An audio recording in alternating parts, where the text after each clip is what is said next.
제13장 여호와께서 하나님의 사람에게 명령하여 유다를 떠나 베델로 가게 하셨습니다. 그가 이르렀을 때 여로보암은 제단 곁에 서서 제물을 바치고 있었습니다. 하나님의 사람이 그 제단을 향하여 여호와의 말씀으로 외쳤습니다. 제단아 제단아, 여호와께서 너에게 이렇게 말씀하셨다. 다윗의 집안에 요시아라는 아들이 태어날 것이다.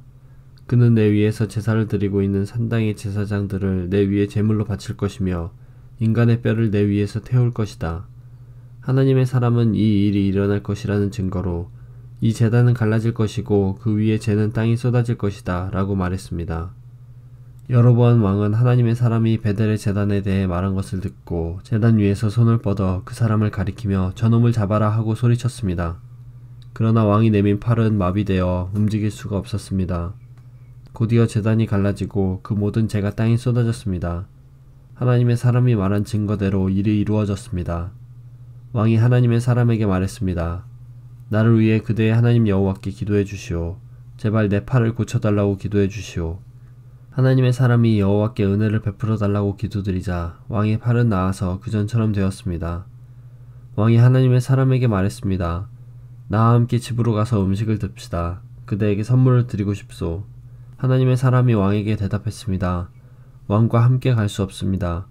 왕이 나라의 절반을 준다 해도 갈 수 없습니다. 이곳에서는 아무것도 먹거나 마실 수 없습니다. 여호와께서 나에게 아무것도 먹거나 마시지 말라고 명령하셨습니다.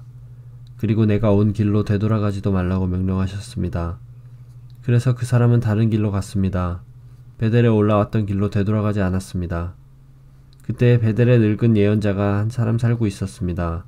그의 아들들이 와서 그날 하나님의 사람이 한 일에 대해 이야기해 주었고 하나님의 사람이 여로보암에게 한 말도 들려주었습니다.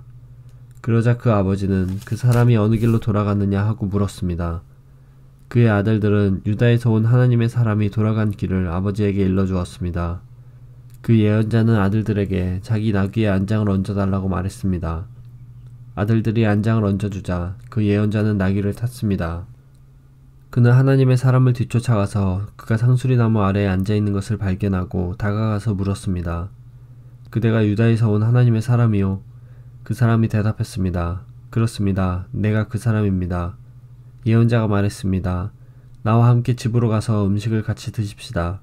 그러자 하나님의 사람이 대답했습니다. 당신과 함께 돌아갈 수 없습니다. 그리고 당신의 집에 들어갈 수도 없습니다. 이곳에서 당신과 함께 무엇이든 먹거나 마실 수 없습니다. 여호와께서 나에게 너는 그곳에서 아무것도 먹거나 마시지 마라. 그리고 오던 길로 다시 돌아가지 마라 하고 말씀하셨습니다.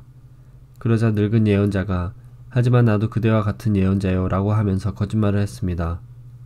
주님의 천사가 나에게 와서 그대를 내 집으로 데려가 먹을 것과 마실 것을 대접하라고 하셨소. 하나님의 사람은 그 늙은 예언자의 집으로 가서 그와 함께 먹고 마셨습니다.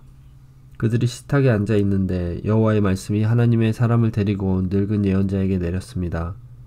늙은 예언자가 유다에서 온 하나님의 사람에게 외쳤습니다. 여호와께서 당신에게 이렇게 말씀하셨소.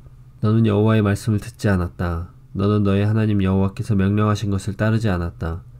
여호와께서 너에게 이곳에서는 아무것도 먹지 말고 마시지도 말라고 하셨는데 너는 길을 돌이켜 먹기도 하고 마시기도 했다. 그러므로 너의 시체는 너의 가죽 무덤에 묻히지 못할 것이다. 하나님의 사람이 먹고 마시기를 마치자 늙은 예언자는 그의 나귀에 안장을 채워주었습니다. 그 사람이 집으로 돌아가고 있는데 사자 한 마리가 나타나 그를 물어 죽였습니다. 그의 시체는 길에 버려졌으며 나귀와 사자가 시체 곁에 서 있었습니다. 마침 그때 어떤 사람들이 그 길을 가고 있었는데 그들은 시체 옆에 사자가 서 있는 것을 보았습니다. 그래서 그들은 늙은 예언자가 살고 있는 성으로 가서 그 사실을 알려주었습니다. 하나님의 사람을 자기 집으로 데려왔던 늙은 예언자도 그 소식을 듣고 말했습니다. 그 사람은 여호와의 명령을 따르지 않았던 하나님의 사람이다. 그래서 여호와께서 전에 말씀하신 대로 사자를 보내어 그 사람을 죽이신 것이다. 늙은 예언자가 자기 아들들에게 말했습니다. 나귀에 안장을 채워라. 아들들은 말씀대로 했습니다. 늙은 예언자는 밖으로 나가서 길에 버려져 있는 그 사람의 시체를 찾아냈습니다. 그 곁에는 나귀와 사자가 서 있었습니다. 사자는 그 시체를 먹지 않았을 뿐더러 나귀도 해치지 않았습니다. 늙은 예언자가 그 시체를 자기 나귀에 싣고 성으로 돌아왔습니다. 그리고 그의 죽음을 슬퍼해주고 그를 묻어주었습니다. 늙은 예언자는 그의 시체를 자기 집안 무덤에 묻었습니다. 그리고 오 내 형제여 하면서 하나님의 사람이 죽은 것을 슬퍼했습니다. 예언자가 그를 묻어준 다음에 자기 아들들에게 말했습니다. 내가 죽거든 하나님의 사람이 묻혀있는 이 무덤에 나를 묻어라. 내 뼈를 그의 뼈 옆에 두어라. 여호와께서 이 사람을 통해 베델의 제단과 사마리아의 여러 마을의 산당들에 대해 말씀하신 것은 반드시 이루어질 것이다.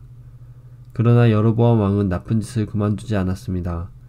그는 여전히 일반 백성 가운데서 산당의 제사장을 뽑았고 누구든지 산당의 제사장이 되고 싶은 사람은 그렇게 될 수 있게 하였습니다. 이와 같이 여로보암의 집안은 죄를 지었습니다.